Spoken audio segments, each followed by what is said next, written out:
yang kondangan ya. Nanti ada mampir lah ke Tasik lah. Mampir sini. Ente ke Tasiknya nanti mau ke daerah mana? Ke Kawalu.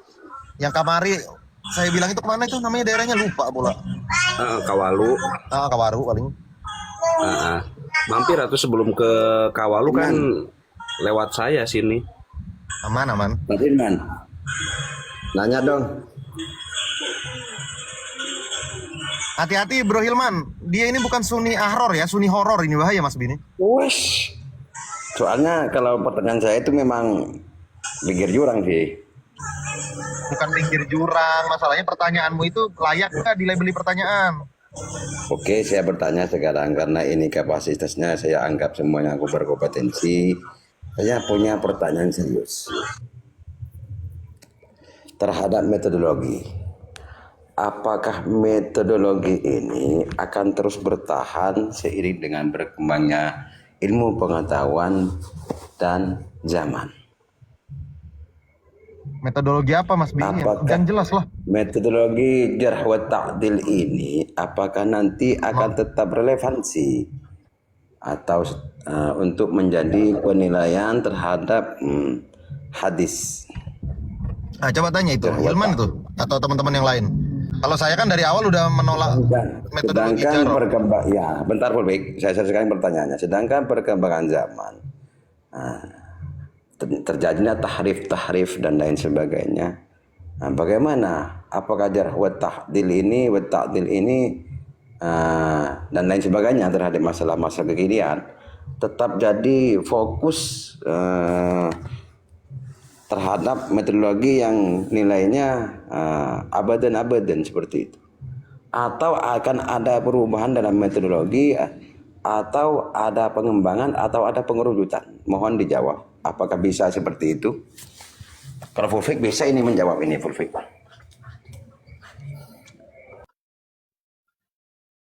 Hilman atau Ustadz Andonisi atau Ustadz Baru? Kalau di Komal ini saya gimana? Saya cukup menolak propaganda saya. Dan pertanyaannya ditujukan kepada Fulfik. Jadi takut propaganda nanti Bang Fulfik ini. Bentar lagi Fulfik jawab tuh, dia lagi ngecek tuh. Biar di Komalnya Komal jawab. Baru ngobrolnya lebih pertanyaan apa? ini udah sering saya jawab. Mas Bini tahu. Bang, gini Bang Bentar Fulfik. Fulfik, apakah akan nanti kembali kepada dalil qat'iyah semua? Jadi begini. Atau kembali kepada Qur'aniyah semua? Lanjut. Jadi kalau temanya tema-tema yang memancing propaganda di luar Ahlussunnah wal Jamaah Asy'ariyah Maturidiyah di Komal ini, itu saya kurang tertarik. Biar nanti di Komalnya misalkan Bung Haka aja. Kalau tema-temanya yang agak meruncing-runcing lalu memancing untuk memunculkan propaganda, pemahaman-pemahaman yang jelas berbeda dengan keumuman para ulama. Gitu aja. Lagian pun Ini memang mau ngadu domba kita Andonisi. Mas Bini mau ngadu domba kita. Syiah nih, yakin saya. Bukan begitu, gak ada yang mau janganlah mengadu, tapi mengadu domba gak ada. Tapi saya cukup gini aja Mas Bi. Saya sudah cukup mengecek saja Fulfik. Mengecek saja Bang Fulfik masih menjaga sholat 5 waktu udah cukup kalau bagi saya. Minimal saya bisa menahan diri dari berlebihan untuk menjatuhkan ininya. Soalnya ada saatnya bersama juga sama Fulfik, sama-sama kita punya punya kepedulian terhadap orang-orang awam yang dibodoh-bodohi oleh orang-orang yang mengatasnamakan manhaj salaf itu. Tapi di luar tema itu, maka kita akan banyak perbedaan, dan perbedaan itu tidak dibahas di Komal yang mayoritas. Udah satu suara ya di Bung Haka saja nanti ya. Fulfik sekarang kan lagi ngomong tema-tema damai aja lah. Tidak ada. Betul, saya ini lagi membawa perdamaian. Kamu nggak lihat foto saya warna putih ini, Mas Bi? Mentang-mentang kamu PDI ngajak rusuh terus jadi oposisi gitu maksudnya, warna merah.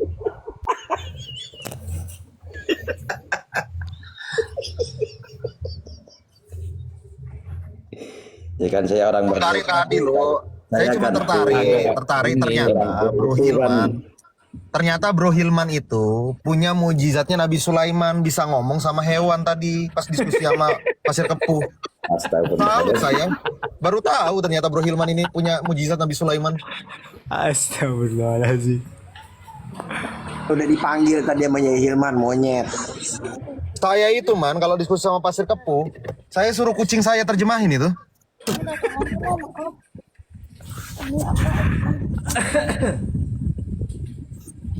Pernah naik nggak Pik ke ini ke komalnya si Mataram atau ABS Pik? Mereka itu udah tahu blog sekarang. Setiap saya dibawa kemarin tadi aja di komalnya Maghribi itu saya mau minta naik. Di tapping di bawah, jangan naikkan full pick sesat katanya. Pakai akun lain aja coba. Pura-pura jadi orang yang nggak ngerti apa-apa aja. Buku yang dibaca Sultan Mataram itu udah saya baca 2 tahun yang lalu, udah beres. Baru dibaca sekarang. Berarti itu buku memang buku terbitannya intern mereka berarti. Betul, Asin Kitty itu. Makanya saya bilang di TikTok ini nggak ada yang lebih Wahabi dari Wahabi kalau bicara kitab itu dari saya. Coba tanya orang-orang yang ngaku Wahabi itu punya nggak kitab silsilah hadis as-shahihahnya Syekh Albani? Nggak ada. Punya dong. Banyak punya. Cuma hanya sebatas untuk pembendaharaan saja, tidak meyakini silsilah al-hadis ad-dhaifah sahihahnya al-Albani itu sebagai buku rujukan yang dijadikan pegangan oleh ulama-ulama yang mu'tabar masa kini. Enggak juga. Al-Albani Enggak, itu yang maksudnya teman-teman Wahabi itu loh, Bro Indonesia. oh iya banyak. Mereka lah itu punya. cuman Albani, mereka nggak punya kitabnya Albani. Bisa jadi. Bahkan saya ini biografi perjalanan dakwahnya Albani aja punya. Bahkan sampai kitab gini, Pik, Syekh Mansur bin Ibrahim jangan ada. sampai buku yang sudah kita miliki kita baca lalu kita berasumsi mengarahkan ke publik itu ini Albani loh ahli hadis itu bagi orang yang mengikutinya, termasuk bagi salafi yang dari Yaman pengikut Syekh Mukbil, pengikut Robi bin Hadi Al-Madkhali itu menjadikan Albani itu sebagiannya sebagai pendapatnya, dan beda dengan Saudi. Makanya Al-Albani itu banyak komentar-komentarnya itu merendahkan Muhammad bin Abdul Wahab. Kemudian Albani juga tidak dijadikan rujukan, bahkan oleh ulama-ulama Saudi itu jangan dijadikan rujukan itu sebagai Makanya kan rujukan dia dari diusir Albani. terakhir kan. Iya, kalau si Majid itu bilangnya gitu. Majid itu tahu ndak Anda itu ini ahli pakar hadis. Masa Anda mengingkari pakar hadis Albani sih? Majid memang nggak tahu. Jadi mau menggiring seolah-olah Albani itu diakui secara konsensus dia itu ahli hadis, enggak juga, itu versi mereka saja karena Albani sendiri mencohikan suatu tema di buku yang lain, tema tersebut didoifkan, kan pusing juga. Kita sapa dulu, ada tamu nih. Assalamualaikum Yusar. Coba tanya Sultan Mataram gitu, punya nggak ini nih?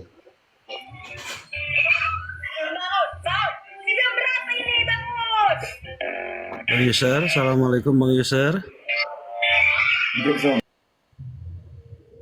Malah turun. Gimana nih Furfik? Yang gimana? Baru nyampe rumah Mas Bi. Mau dipanasin apa enggak nih? Ntar saya lagi nyari casan dulu, casan saya mana ya? Biar nambah Tar Hilman ini biar menjadi S3. S3.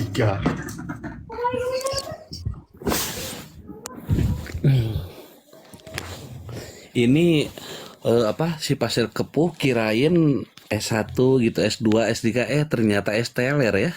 STLR, dari cara ngomong kan kita bisa menilai. Itu di Komal Malaysia dirujak sama Kak Aja. Malah sampai dipanggil kerapu. Kerapu. Iya, dipanggil kerapu.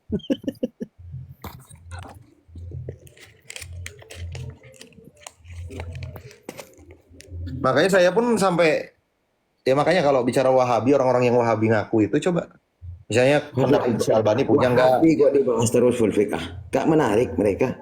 Loh, Jumut mereka mereka. itu gini loh masalahnya, bahas agama salah, bahas sains nggak bisa. Coba mau bahas apa mereka itu? Mereka itu jumut Furfik.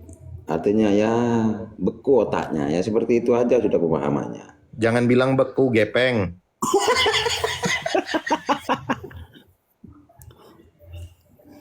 Terus pantasnya apa, Pik? Otak sumbing.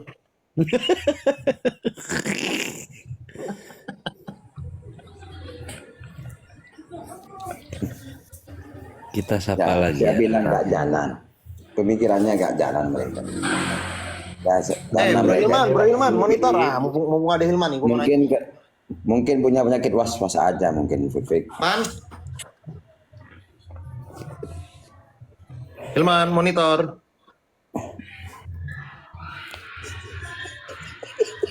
Kayaknya lagi sibuk. Assalamualaikum Bang Yogi. Waalaikumsalam. Silahkan, ada yang mau ditanyakan atau yang mau dinarasikan? Sedang membahas apa, Bang? Ya, kita ngobrol santuy aja. Izin menyapa host. Astagfirullahaladzim, la haula wala quwwata illa billah. Assalamualaikum Mas Bi Wali Kuda Kauten Ustadz Yogi Ustadz Hikmat Ustadz Baru Astagfirullahaladzim, Bang Indonesia Pak, Ustadz Nah, ini Adel. glinding dari mana bisa nyampe sini? Bang Pani selaku pemimpin mazhab As-Sufi Al-Salafiyani wajiblah ada di mana-mana. Bro Hilman. Monitor nggak Bro Hilman? Lagi sibuk kayaknya itu. Ini Oke. Indonesia, ada Indonesia. Aku mau tanya, Indonesia. Yo. Asal jangan propaganda pemahaman yang asli. Enggak, astagfirullah. Ini mau tanya. Jadi anak tuh punya ini terjemah kitab Mutun Akidah. Ya, itu karyanya Imam Abu Bakar bin Abi Daud, putra dari Al Imam Abu Daud, pemilik kitab Sunan Abu Daud. Itu kalau di teman-teman Aswaja dipelajari nggak? Kalau Sunan Abu Daudnya iya, karena termasuk bagian dari buku-buku yang dijadikan rujukan. Oh, kalau putranya enggak ya berarti ya? Kalau Bang, mau bertanya, Bang. Itu pertanyaan Sama saya. Bang Taufik, tahu boleh, Bang? juga buku itu. Buset, langsung ke full pick, orang saya aja nanya Indonesia, kamu nanya saya. Di saya mau nanya ke Abang. Ya udah, nanti saya nanya Mas Bi. Lanjut. Abang tadi Oke, menyebutkan saya bertanya kepada ente pun Fik. Kenapa? saya- Kenapa? Ana mau nanya ke ente nanya ke Ana gimana ceritanya sih? saya bertanya ke Bang Pulpik dulu, Bang. Bang, saya dulu bertanya, Bang. Tadi Bang Pulpik mengatakan kepada Bang Andonisi kalau di Aswaja begini begitu. Nah, Bang Pulpik itu Aswaja atau bukankah? Lah tanya itu yang di bawah tadi udah tahu saya. Coba Mas Bi tanya. Saya Aswaja bukan Mas Bi? Saya nanya ke Abang, Bang. Orientalis Anda ya. Orientalis dia mah. Orientalis. Orientalis artinya Orientalism. gimana itu? Lebih ke moderat gitu, moderat. Orientalis itu, ini saya jadi promosi orientalis. Apa enggak promosi, menjelaskan aja. Orientalis itu adalah metode-metode metode barat yang mempelajari tentang ketimuran. Ketimuran ini termasuk Islam, Kristen, Yahudi, Sumeria, lalu kemudian termasuk juga mempelajari terkait dengan Zoroasterisme dan lain sebagainya. Oke, Bang. Nah. Oke, Bang. Oh, pertanyaan berikutnya, Bang. Udah paham. Jadi kalau di komunitas orang-orang orientalis itu pandangan Islam yang lebih mendekati kepada Rasulullah itu yang ke condong ke Wahabi atau ke Aswaja yang lebih mendekati. Misalnya dari tauhid, kalau di Aswaja kan dia ada sifat 20. Ya udah Sementara tahu kalau pertanyaannya udah tahu. Nah, Kalau lebih di mana yang orientalis itu nggak bicara terkait poin-poin siapa yang lebih benar, siapa yang lebih salah, siapa yang paling tepat dekat kepada Rasul, siapa yang jauh, nggak bicara itu. Tetapi orientalis itu hanya bicara Islam sebagai sebuah nilai yang dibentuk berdasarkan produk peradaban. Sehingga ketika ditanya bagaimana tentang Allah, apakah Allah itu punya tangan atau enggak, Allah di arsy atau enggak, orientalis nggak masuk ke sana. Orientalis hanya meyakini bahwa Tuhan itu ada. Orientalis Islam ya, Tuhan itu ada. Yang perlu dijalankan adalah segala sesuatu aturan-aturan yang itu memiliki nilai-nilai kemanusiaan. Sebatas itu, jadi nggak ribut-ribut masalah goib. Pertanyaannya Jadi gini, gini, Bang. Bang. Pertanyaan Jadi, Bang. Bang, kalau Gini, Bang. kalau abang Taufik, Bang kalau abang Taufik. jawab Pertanyaan kalau sebentar. pertanyaan saya itu Sebentar, Bang. secara objektif, Bang Yogi. abang Sebentar. tunggu dulu, Bang. Sebentar. Bang Andunisi, Bang. Tunggu, Bang. Kalau abang ditanya Jangan secara saling berantem lah, woi. objektif- Ganti yang kalian sesama Aswaja gimana sih? Oke, Bang, saya tanya, kalau secara objektif abang ditanya mana yang lebih abang terima, konsep rububiyah, uluhiyah, asma wa sifat atau sifat 20? Saya Objektif, nggak Bang. terima semua. Itu cuma metodologi terserah masing-masing, Bang. Itu kan metodologi dalam memahami tentang Tuhan. Itu metodologi setiap orang punya masing-masing. Mau nanti ada yang 3 tauhid, ada yang nanti 4 tauhid, 10 tauhid, ada 20 sifat, 500 sifat, terserah. Yang penting bagaimana Islam ini bisa eksis, bukan hanya karena eksistensi kuantitasnya, tetapi eksis karena orang-orang di dalamnya ini mengajarkan tentang nilai-nilai humanisme atau kemanusiaan. Itu Bang. Kami nggak bahas yang goib-goib. Lebih ke ini nanti ya, arahnya lebih ke pluralisme ya. Pluralisme itu lebih condongnya sebetulnya ya bisa dikatakan, tetapi pluralisme itu lebih condong kepada liberalisme. Orientalis beda dengan liberal. Jadi kalau Boys, orientalis memakai orientalis itu rujukan kitab egois. juga nggak? Pakai, saya punya rujukan kitab pakai nih, bukunya nih, Joseph Sach. Judulnya The Origin of Muhammad Jurisprudence. Mazahibul Tafsir karyanya Ignaz Goldziher. Ada Theodor Naldi The History of Quran. Pakai. Oh, berarti karya-karya dari barat Bang ya. Barat, betul. Oh, gitu ya. Jadi Abang termasuk mempelajari kayak mazhab Sunni, Syiah, Ibadi gitu juga lah ya. Semua dipelajari tetapi tidak diikuti. Hanya gini, artinya bukan saya ini ke Syiah, saya ke Sunni, enggak. Tetapi poin-poin kemanusiaan dari Syiah apa kita ambil. Poin-poin kemanusiaan dari Sunni apa kita ambil. Poin-poin yang bisa diambil dari Wahabiyah apa kita ambil, gitu aja. Habluminanas ya pulpik ya. Habluminanas Oh, terus ya. fokusnya di Habluminanas. Habluminolohnya seadanya aja gitu. Urusan masing-masing. Oke. Jadi abang mengadakan tahlilan nggak? Tahlilan kenduri. Astagfirullahaladzim. Jadi itu jawab Bang. Nanya itu ke Pulpik ah. Kemarin ceritanya nenek saya meninggal 1 hari, 2 hari, 3 hari, 4 hari, 5 hari, 6 hari, 7 hari, dan 40 hari baru selesai kemarin 2 hari lalu. Fulpik datang nggak? Fulpik datang di hari ke-1, ke-3, ke-7, ke-40. Pertama, kenapa Fulpik hadir? Menghargai keluarga lagi kumpul semua. Kalau saya nggak hadir maka akan menjadi fitnah. Fulpik ikut baca Yasin nggak? Nggak ikut, karena kebetulan saya nemenin ibu saya yang berduka karena ibunya kan meninggal, nenek saya. Yang ketiga, apa hukumnya tahlilan? Ya itu kan istilahnya teman-teman Salafi dengan teman-teman NU, ya silahkan. Kalau saya nggak ikut andil di situ.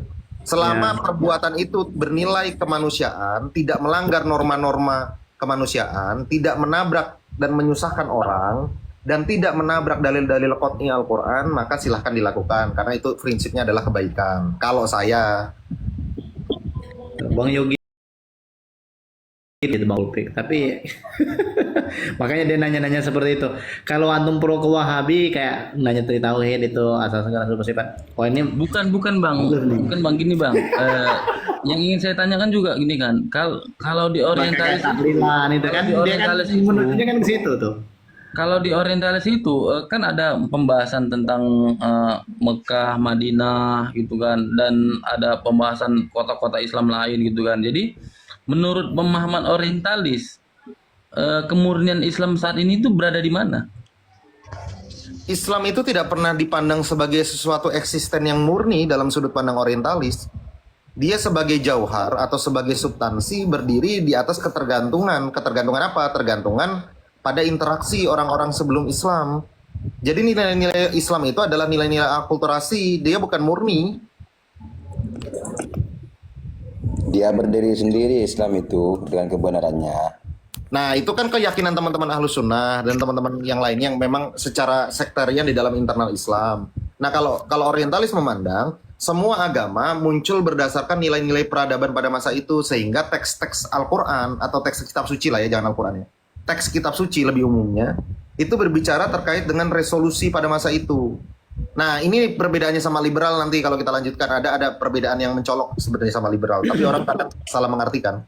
Jadi Pik, ada pertanyaannya begini. Untuk orientalis itu kan ada dua rival yang dalam sejarah itu dijadikan apa namanya, tanda kutip yang musuh berpikir. Musuh berpikir yang kedua-duanya dari timur. Jangan musuh dong bahasanya dong, teman Ya, berpikir. musuh berpikir maksudnya, bukan Teman musuh berpikir, secara. teman berpikir. Ah, boleh lah. Saya mau rivalitas dari pemikiran gitu aja. Jadi gini, Fik. Kalau menurut orientalis sendiri, daya destruktif pemikiran yang merusak tatanan sosial di antara dua ini, satu adalah kelompok muslim yang taat dan patuh terhadap madhab yang 4, berarti ya. Nah, sama komunitas yang sama-sama mengatasnamakan Islam, tapi dia muncul baru karena kemunculannya di latar belakangi oleh kebutuhan politik. Mereka tidak bermadhab. Nah, jadi pertanyaannya, dua rivalitas atau teman berpikir menurut orientalis, sebenarnya orientalis itu menganggap yang dua itu sebenarnya musuh berpikir karena ada upaya mau dihancurkan dua-duanya karena dianggap memiliki kekeliruan kalau yang saya tahu tuh. Menurut Bang Pulpik, menurut orientalis yang sudah dibaca oleh Bang Pulpik, daya destruktif yang paling berbahaya usia yang mana itu? Tanda kutip. Apakah Saya Aswaja atau Wahabi? Gitu aja. Kita jujur dulu bahwa dalam sudut pandang orientalis, mau mazhab yang 4, mau Imam Bukhari atau Kutubus Sittah sekalipun, maupun Syi'i sekalipun ataupun Khawarij, semua terbentuk atas dekonstruksi politik. Itu dulu yang pertama. Yang kedua, bahwa premis proposisi mereka itu adalah sesuatu yang benar, ini dikesampingkan. Bahwa menurut orientalis, barometernya bukan benar atau salah, tetapi relevan atau tidak. Dengan apa? Dengan zaman. Makanya rekonstruksi pemikiran orientalis itu banyak ya, Ignaz Goldziher, Joseph Sach, Joy Nebol. Maka punya dekonstruksi pemikiran yang berbeda dengan siapa? Dengan Harald Moski, Karen Armstrong dan lain sebagainya, karena perbedaan masa kan gitu. Ya. Nah, Kalau itu sebentar, Fik, sedikit motong. Kalau itu kan tema-tema tokoh yang disebutkan barusan itu sudah lama ada dan tidak mengkritisi tentang sebuah harokah dakwiyah atau harokah dakwahnya Muhammad bin Abdul Wahab yang disebut dengan Wahabiyah. Betul. Jadi di luar tema itu. Jadi untuk Wahabiyah, paham. Maksudnya gue menjelaskan dulu Bro Andunisi. Oh, iya. Fondasinya supaya nggak dikira ini keberpihakan gitu loh. Oh iya, boleh lanjut. Nah, yang ketiga, dekonstruksi utamanya adalah bahwa orientalis tidak pernah mengukur sesuatu itu dari bagaimana cara mereka memandang atau berperilaku, tetapi bagaimana cara mereka menginterpretasikan suatu teks. Maka kalau ditanya mana yang lebih potensi untuk merusak tatanan dalam tolak ukur kemanusiaan dan humanisme, maka kita melihat history text. History textnya apa ya? Faktanya yang pernah terjadi pertumpahan darah di Saudi itu digalang oleh kelompok-kelompok atau murid-murid dari Syekh Albani. Itu yang pertama. Yang kedua, bukan Syekh Albani, mungkin Syekh Muhammad bin Abdul Wahab. Syekh Albani ada muridnya yang sempat menyandra tahun 90-an, menyandra ke Mekah. Sehingga Juhaiman kerajaan itu. Saudi waktu itu minta bantuan dari Perancis. Yang Juhaiman itu. Betul. Yang Itu maksud salah saya satu itu yang murid sebelum Syekh. Juhaiman. Kenapa Sebelum Ya, Anda jadi kita tarikannya ke sana nanti. Lalu bagaimana kemudian kita Lanjut. Taufik, kenapa Hai. Anda Mas B, satu-satu dulu Mas B, jangan dipotong-potong dulu Mas B. Tolong jelaskan dulu yang Mas Pulpik itu, tolong dong adabnya dong. Nah, yang kedua tentang bagaimana historical story. Jadi kan bicara pada nilai-nilai empirisme. Bagaimana Syekh Muhammad bin Abdul Wahab kemudian melakukan revolusioner pemikiran. Revolusioner pemikirannya kita nggak hukumi benar salah, nggak ada urusan. Tetapi cara dia melakukan revolusi pemikiran itu yang kita salahkan. Dari mana? Banyaknya pertumpahan-pertumpahan darah, takfir di dalamnya dan lain sebagainya. Nah, dalam rekonstruksi pemikiran orientalis, perbedaan dalam suatu pandangan itu bukan bernilai salah atau benar, tetapi relevan atau tidak, gitu loh. Segitu Bro Anand, itu jawaban gue. Dia masih ngambang, Pik. Jadi yang Udah paling jelas kan tadi gue sebut itu Syekh Muhammad bin Iya, iya. Abdul Wahab tadi. ya. Jadi maksudnya saya butuh kata lebih destruktif yang mana? Langsung saja. Aswaja atau Wahabi? Oh ya, Wahabi. Kalau bicaranya lebih Itu yang saya garis bawah. Jadi ini untuk memperjelas tadi arahan pertanyaan dari Bang Yogi.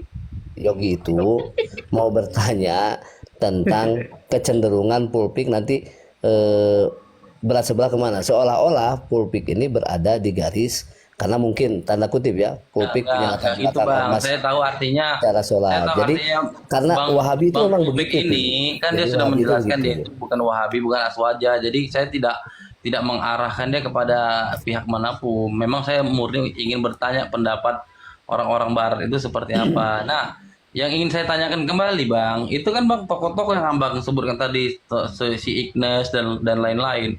Menurut Abang, apa tujuan mereka mula-mula mengkaji tentang dunia Islam, teologi Islam di Timur Tengah? Apakah itu sudah kan itu kan dikaji sejak zaman kolonial? Apa tujuan mereka zaman dulu dan apa tujuan mereka saat ini? Pertama, tujuan para pendahulu orientalis dalam mempelajari Islam adalah murni ranahnya studi, murni studi ya. Jadi gini, orientalis ini terbagi menjadi dua karakteristik ya, bukan dua kelompok, karena orientalis sendiri bukan kelompok. Karakteristik pertama adalah karakteristik yang memang merusak. Merusak itu seperti apa? Melakukan editing terhadap isi buku, menyusup ke dalam Islam lalu kemudian merubah buku-buku. Nah, kalau di Indonesia mungkin kita pernah dengar yang namanya siapa? Astagfirullahaladzim. Snocher Bro-nya, betul. Nah, itu salah satu orientalis yang cukup licik. Nah, itulah yang bermasalah, itu yang pertama. Yang kedua adalah yang benar-benar murni mempelajari Islam dalam ranah studi. Contohnya siapa? Ignas Goldziher aja saya sebut satu orang. Kenapa Ignas Goldziher saya jadikan sampling? Pertama, Ignas Goldziher ini S1, S2, S3-nya itu memang mempelajari bahasa Semitik. Bahasa Semitik Arab itu adalah bahasa induk dari bahasa Arab itu sendiri. Yang ketiga, dia itu bahkan bermajelis, satu-satunya orang kufar bahasanya gitu kan ya kalau di Islam ya, yang bermajelis dan mendapatkan kesempatan duduk di majelis Kairo di Mesir. Beliau ini satu-satunya. Maka cara dekonstruktif berpikir beliau tentang Islam itu sangat menarik. Bahkan mana bukunya, sebentar saya buka. Dia mengutip satu pendapat nih tentang Al-Quran ya, tapi ya kalau tentang hadis agak tajam memang kritikannya. Bentar, tentang Al-Quran. Saya buka bukunya biar nggak dikira fitnah. Nah, mana ya halamannya? Oh ini nih. Nah, jadi kata beliau mengutip pendapat seorang pendeta gereja modern, namanya Peter Werenfels, membenarkan apa yang dinyatakan Al-Quran tentang Injil, bahwa kata beliau nih, kata si Ignas Goldziher, maksudnya menilai Al-Quran begini: setiap orang mencari keyakinan dalam kitab suci ini secara spesifik, dia akan menemukan apa yang dia cari. Jadi pujiannya Ignas terhadap Al-Quran pun ada. Bahkan Ignas mengatakan tidak ada kitab selain daripada Al-Quran yang memiliki sanad transmisi bahasanya. Dia tidak menyebut sanad isnad dalam sudut pandang Islam ya, tapi transmisi dan stabilitas teks yang lebih kuat dibanding Al-Quran itu nggak ada. Kata Ignas, apa agamanya Ignas? Yahudi. Lalu nanti ujung-ujungnya ada kesamaan ultimate goal-nya tidak kalau untuk untuk orientalis itu? Misalkan ya maksudnya begini. Maksudnya ada target pencapaian idealisme pemikiran orientalis nanti ujung-ujungnya itu melepaskan semua yang tanda kutip beragama itu dari aturan-aturan agamanya. Ada ke arah sana nggak? Ada nggak orientalis yang tipe seperti itu? Ada, Snoker Bro-nya. Makanya gitu. Banyak dia melakukan perubahan editing terhadap buku-buku. Bahkan dia membuat buku judulnya Jihad. Jihad itu jadi dia mendefinisikan jihad sebagaimana yang dia pikirkan tuh. Kalau Goldziher tadi enggak ya? Kalau Goldziher murni studi dia menulis studi apakah Quran ini secara transmisi, lalu kenapa banyak perbedaan varian Quran, bagaimana sejarah Quran pertama kali disusun, lalu bagaimana perbedaan pandangan mushafnya, misalnya mushafnya antara Utsmani dengan Abdullah bin Mas'ud dan lain sebagainya. Goldziher sendiri di mata orang-orang Yahudi itu gimana? Dia apakah termasuk orang yang diakui memiliki kredibilitas atau dianggap sebagai rahib yang disegani atau tidak? Dia bapaknya seorang jemaah Yahudi yang pertama. Yang kedua, keluarganya keluarga yang taat. Ketiga, Ignas ini bukan tokoh agama tapi dia cendekia, seorang tokoh cendekiawan. Sehingga di internal Yahudi sendiri Ignas ini banyak dijauhi lah bahasanya. Banyak dijauhi karena dianggap pendapat-pendapat dia itu terlalu mendukung kekuatan teks pada Al-Quran gitu. Karena Ignas sendiri menilai Al-Quran ini, walaupun dia tidak meyakini Al-Quran sebagai wahyu, tetapi Al-Quran salah satu kitab yang memiliki teks paling stabil dari masa ke masa. Tapi secara pribadi itu Goldziher itu menolak keberadaan agama atau tidak? Oh enggak, keberadaan agama dinilai ada, tetapi bedanya di sini Bang Andunisi. Kalau orang-orang Islam itu kan memandang agama ini produk Tuhan yang kemudian diturunkan kepada rasul-rasulnya. Nah, kalau Ignas mengandang bahwa agama ini, contohnya inilah manifestasinya adalah Quran misalnya. Nah, Qurannya itu adalah bentuk produk daripada budaya. Asimilasi, misalnya Nabi Muhammad berinteraksi dengan orang-orang sebelumnya sehingga melahirkan suatu aturan itu kemudian muncul sebagai teksnya bernama Al-Quran. Jadi Al-Quran itu bukan wahyu, Tapi dia adalah teks sejarah yang melalui proses yang panjang sehingga menjadi sebuah undang-undang gitu loh bagi bangsa Arab pada masa itu. Tapi dia tidak termasuk sebagai Ignes, pandangan Ignes tadi Bang tentang Ignes Gozien itu termasuk seperti Ignes Gozien, Pik. Maulud, Isra Mi'raj itu bagaimana Bang? Nggak ada bahas begitu. Nggak ada. Nggak Itu ada. tema-tema yang mau dibenturkan kalau kayak gitu. Jadi gini, Pik, kalau Ignace Gozien itu termasuknya bagian dari para tokoh misionaris atau orientalis murni dia. Orientalis murni dia. Jadi dia nggak Dia mungkin tidak orientalis. Karena bukan dia nggak misionaris. mungkin misionaris, nggak mungkin misionaris dia. Dia enggak ya, berarti dia sendiri tidak taat kepada agama keluarganya ya. Enggak. Bahkan dia mengkritik Yahudi. Bahkan ada satu orientalis, saya lupa namanya, John siapa gitu ya, saya lupa. Kebetulan saya belum punya bukunya makanya lupa. Dia itu seorang Nasrani, tetapi dia menulis buku namanya John Burton itu. Itu menulis buku mengatakan bahwa pertama kitab perjanjian baru tidak lagi murni, atau kitab perjanjian baru ini banyak tambahan, pengurangan dan lain sebagainya. Lalu kemudian dia mengatakan bahwa tokoh Yesus di dalam Al-Quran itu adalah tokoh fiksi. Itu kata orang orientalis yang kebetulan agamanya Nasrani dari sekte Lutheran, dia sendiri menghukumi Tuhannya itu fiksi. Makanya orientalis itu nggak pernah bicara terkait keyakinan gua apa ketika mereka mengkaji semuanya, mengkaji isi-isi suatu kitab, walaupun dia ada di dalam agama tersebut, maka dia hilangkan dulu paham tentang doktrinnya.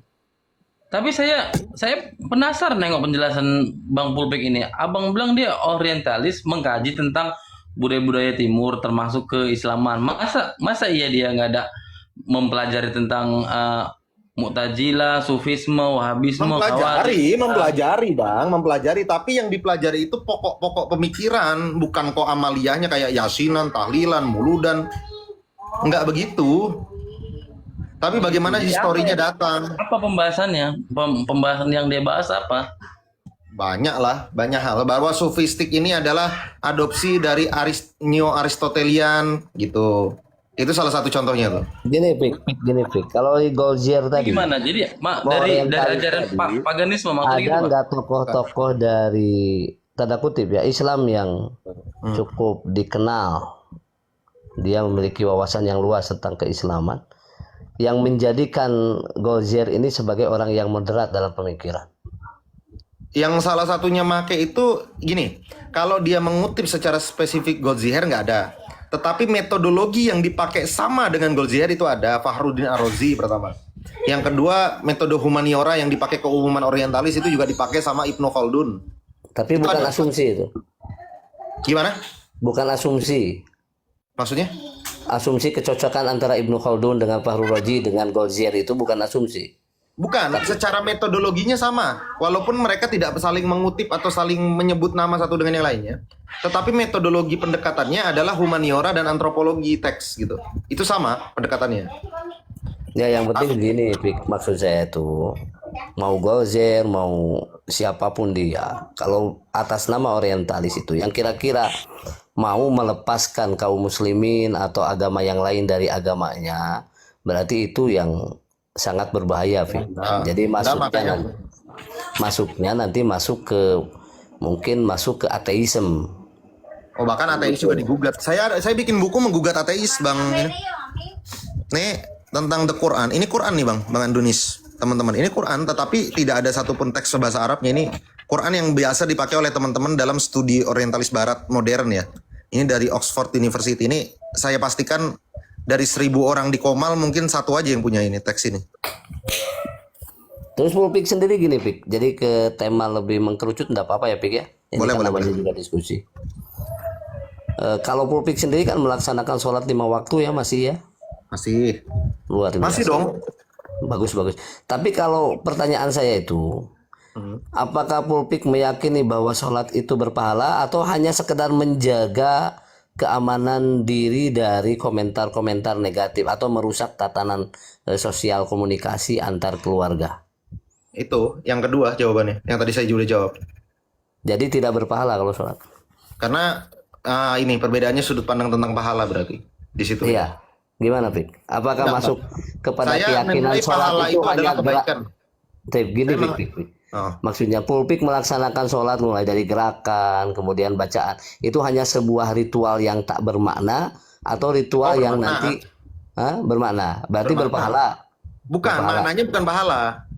Jadi, aduh buku gue mana ya? Nggak gue cetak lagi, lupa di rumah. Jadi Di rumah takutnya siapa? begini, Fik. Kalau di dalam pepatah itu ada yang betapa banyak orang yang melakukan sesuatu yang dianggap baik, tapi dia tidak sampai kepada apa yang dia inginkan. Wa kam min muridil khairi lam yudrikhu. Kalau kata Ad-Darimi itu begitu. Jadi Tidak gini, sedikit Bang. manusia yang ingin melaksanakan tujuan, ingin melakukan suatu kebaikan dengan suatu amalan dan ucapan tertentu, tapi dia tidak sampai ke situ. Takutnya begini, ada istilah kerja iya, tapi hasil tidak ada. Iya, Artinya masalahnya takut begini, Fik. itu beda. Takut pulpik kalau melaksanakan sholat yang 5 waktu itu tidak didasari oleh iman. Jadi didasarinya hanya sekedar, oh ini hanya menjaga tatanan sosial biar saya tidak dianggap negatif. Jadi garis bawahnya itu hanya faktor humaniora aja, Ya, humanis aja. memang Jadi- dan jadi- masalahnya itulah perbedaannya tadi. Pertama, orientalis tidak meyakini bahwa Quran ini adalah suatu teks yang turun dari langit atau dari Tuhan lalu kemudian kepada Nabi segala macam. Cuman dia memandang Quran ini Quran ya misalnya. Ini kan memang Quran ini cuman versi terjemahan. Nah, Quran ini sebagai nilai produk yang sudah melalui proses interaksi Nabi Muhammad secara panjang yang kemudian dibukukan karena dianggap sebagai suatu aturan yang relevan pada masa itu. Itu yang pertama. Yang kedua, surga dan neraka dalam sudut pandang orientalis adalah suatu nilai kontrol sosial. Dia bukan suatu tempat atau suatu ganjaran atau hukuman atau imbalan, bukan. Tetapi dia sebagai nilai suatu yang dibuat untuk mengatur kehidupan bermasyarakat. Sehingga dibuatlah punishment and reward. Ada surga, ada neraka yang didasari pada pahala dan dosa. Nah kalau ditanya, full masih sholat? Ke masjid nggak? Ke masjid. Gitu loh. Nah, yang jadi pertanyaan, lo kenapa tetap sholat, Pik, kalau memang kamu meyakini seperti itu? Pertama tadi, saya tidak mau merusak keumuman yang ada di masyarakat sehingga timbul gejolak-gejolak dan konflik baik di dalam keluarga saya, di dalam masyarakat maupun di lingkungan. Yang kedua adalah apa tujuan full Pik sehingga melaksanakan sholat? Kenapa kok masih bertakbir segala macam? Karena ini faktor kebiasaan. Saya manusia, nggak bisa menyingkirkan saya nggak mau munafik ya. Saya manusia yang dari kecil diajari tata cara sholat sehingga apa yang saya lakukan ini sudah seperti autopilot, gerak sendiri ya, takbir, bacaannya segala macam itu sendiri. Yang ketiga, apakah kemudian ibadahnya full Pik ini mengharapkan surga, neraka, pahala, dosa? Ya nah, mencontoh saya dalam gerakan-gerakan sholat sehingga kedepannya anak saya tidak dikucilkan oleh orang lain. Begitu, sesederhana itu. Terus begini, kalau seandainya pulpik diizinkan, ditakdirkan, pulpik punya kerja di tempat yang sangat minim kaum musliminnya, tidak kaum musliminnya. Pulpik atau diam di mana saja yang tidak ada penduduk muslimnya, keluarga tidak ada yang melihat sama sekali, tidak ada yang menyaksikan apa yang dilakukan oleh pulpik. Tetap sholat, Bang. Tetap Masih sholat? Sholat. Kenapa itu? Karena kan tadi ada faktor nomor 2 tadi, kebiasaan. Bang. Habit. Jadi hanya faktor habit saja, tidak diyakini begitu. Iya betul. Tapi saya kalau boleh ini diterima enggak jadi masalah. Ini bentuk kepedulian saya kepada pulpik yang masih menjalankan sholat. Nanti ini sekali lagi ini hanya sekedar bukan lagi ya. Saya berharap sesama muslim lah saya lihat pulpik ini. Lakukanlah sholat itu dengan didasari keimanan. Karena nanti sholat itu begini kalau dalam ini mau diterima atau tidak ada urusan kalau saya pikir. Jadi awwalu ma yuhasabu bihil abdu yaumal qiyamah as-shalah. Apa yang pertama kali dihisab nanti di akhirat itu di hari kiamat itu adalah sholat. Maka lakukanlah sholat itu dengan keimanan agar tidak termasuk kepada orang yang melakukan sholat tapi sholatnya tidak diterima sama sekali karena dia tidak meyakini itu. Jadi bentuk kepedulian saya, semoga apa yang saya ucapkan dengan keyakinan saya dicatat nanti jaga di akhirat. Saya sudah loh menasihati, bentuk kasih sayang saya mengajak kepada pulpik agar pulpik kalau sholat didasari keyakinan dengan keimanan kepada Allah. Diterima enggak jadi masalah. Ini Pik, saya mau nanya boleh Pik? Boleh. Antum kan sekarang punya anak ya. Nah, antum berharap anak antum ini lebih ke orientalis atau gimana? Anak-anak orientalis. Ke orientalis juga. Iya. Kok aja bebas Makanya, Pik. Makanya saya katakan ke istri saya nanti, kan anak saya masih kelas 2, masih 2 tahun setengah. Nanti TK sama TK lah, TK-nya kita masukin ke Kinderfield. Salah satu sekolah yang cukup plural. Kalau istri antum Pik dari orientalis juga bukan? NU Tulen lah, anak Ponpes. Anak Ponpes. Oh, NU Tulen. NU Tulen. Tapi sering ada perbedaan nggak Pik? Ada perbedaan. Ya maksudnya yang kira-kiranya ginilah seperti perbedaan antara Aswaja dan Wahabi gitu. Ada. Kayak contoh kayak Yasinan tahlilan, dia kan ikut baca Yasin, kalau saya enggak. Itu dalam beberapa hal. Kayak sholat subuh kadang. Enggak, itu Sholat subuh itu saya maksud termasuk yang nggak pakai kunut ya. perbedaan. Bukan karena saya Wahabi, saya nggak pakai kunut. Karena males aja gitu. Ada yang simple kan. Enggak, maksudnya perbedaan itu sampai memicu konflik apa enggak gitu. Banyak perbedaan fundamental bang. Dalam bahasan-bahasan, termasuk pembahasan terkait dengan hadis pun beberapa kali beda pandang. Terkait dengan takbir Bentar, Pik. Gimana ceritanya kamu sholat subuh tidak pakai kunut? Apa kamu tidak berjamaah? Nah ini udah masuk ini nanti. Kalau dari Yogi Nanti udah terlalu Lah kadang lagi ngantuk-ngantuk. Ini Lah kadang ada ngantuk-ngantuk, masa saya suruh Enggak. berjamaah kesandung ya Enggak. bang? Pertanyaan dari Bang Yogi terlalu itu. eksplisit itu. Begini Pik, pertanyaan Gini, nanti ke Pik. Pulpik dari Yogi itu nanti bagaimana caranya Pulpik nanti muncul kata-kata bahwa Wahabi ini loh yang benar secara pemikiran orientalis dan pemikiran logisnya juga begini. Kan begitu iklannya. Tapi kan kalau Yang jelas satu lihat Pik, ya, buat Pulpik itu Sebentar, memang tadi saya- Wahabi itu berbahaya aja gitulah. Apapun alasannya, baik tema secara fikih dia akan berbenturan dengan orang-orang yang bermadhab. Secara sosial banyak larangan, dia nggak boleh hormat bendera, nggak boleh nyanyikan lagu-lagu Indonesia Raya, karena ada musik haram, ada segala macam. Pokoknya Wahabi Salafi merusak dalam setiap tatanan. Itu aja Pik. Jadi full Pik, menurut teman-teman Aswaja, Wahabi itu berbahaya. Jadi menurut kajian-kajian dari orang orientalis, apakah Islam di Mekah dan Madinah saat ini sangat berbahaya seperti itu? Kalau saat ini yang enggak lah. Kalau saat ini yang enggak. Kan tadi yang ditanya di masa lalu Syekh Muhammad bin Abdul Wahab ya. Oh berarti berbahayanya itu hanya di masa lalu. Kalau saat ini itu Kan di history bang. History ini bisa nanti berlaku lagi di kemudian hari kalau tapi digaung-gaungkan gini terus. Bang Yogi, Wahabi ini yang sekarang bahayanya itu di tatanan masyarakat, di tatanan sosialnya. Nah itu yang saya nggak Ketika sepakat, ada yang betul. berbeda pandangan. Iya. Kalau Wahabi nggak bahaya, itu nggak akan ada yang namanya persekusi. Kalau persekusi itu kan dari kelompok itu semua. Sama itu yang mengatasnamakan sunnah, yang mengatasnamakan mengaji, yang mengatasnamakan manhaj gereja pun salaf. dipersekusi bang. Memang dari kelompok Aswaja kan memang suka seperti itu gereja. Kalau Wahabi bukan hanya Aswaja, di Timur Tengah juga banyak ditolak bro. Saya Gini, kalau ada yang gini, tuduh sebentar, ateis, ini sebentar. saya juga bantah nih. Ini buku Sebentar, saya bang sebentar. siapa bang Indonesia. Ini buku saya nih. Pulpik. Ini saya bikin buku. Ini bantahan terhadap ateisme nih. Bab 6 nih apa coba Bang judulnya? Pulpik. Nggak kebaca ya? Ya. Bang Pulpik, sebentar Bang Pulpik. Membantah ateisme Mau tanya, modern, Bang Pulpik. kegagalan konsep natur sebagai asal-usul dan cacat logika penafian Tuhan yang transenden. Nih, nah cuman bedanya buku bantahan saya terhadap ateisme itu nggak pakai ayat-ayat Quran, tetapi pakai apa pendekatan rasio dan logik, pakai sains itu sendiri. Jadi ibaratnya menghantam ateis dengan ilmunya ateis itu sendiri. Ini pak nggak ada ayat Quran yang saya kutip ini di buku saya. Sebentar Bang Pulpik, Yo. tadi menarik tadi ada pertanyaan dari Bang Andir tadi. Ketika antum bersikap ke anak antum untuk diarahkan menjadi orientalis, bukankah pada prinsipnya orientalis itu menjunjung tinggi kebebasan? Betul. Makanya itu saya mengarahkan dia untuk memahami pemikiran orientalis sehingga dia bisa berpikir bebas, mau dia jadi Islam kah, mau dia jadi moderat, jadi liberal, jadi apa. Untuk kemudian dewasanya Kalau dia begitu menjadi ya. Kristen boleh bang? Loh kalau pilihan dia, saya bisa apa, Pak? Oh iya.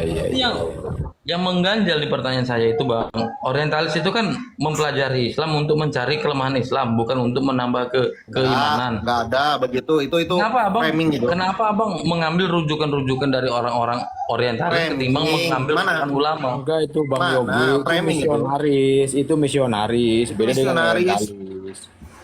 Kalau orientalis Ini orientalis Ahror ini Bang Yogi. Beda antara orientalis dengan misionaris, beda bro. Beda. Ini kan orientalis Ahror. Jadi kalau Ahror itu ya berbeda dengan orientalis aslinya. Masih sholat Pulpik. ini bagus Bang Pulpik, Bang Pulpik, Oh iya, Bang Pulpik. hadir. Ya berarti antum setuju ya Di Quran di gini, saat kan dikatakan gini bang, ya orang-orang Yahudi dan Nasrani itu tidak akan pernah senang kepada Islam. Nah orang-orang Ya, orientalis ambil kan- aja Qurannya bang, ambil sama abang Qurannya, ambil kantongin. bukan maksudnya gini bang, orang-orang orientalis itu kan sebagian besar dari Yahudi dan Nasrani. Jadi Ya, terus? kenapa bang bisa mengikuti tokoh-tokoh yang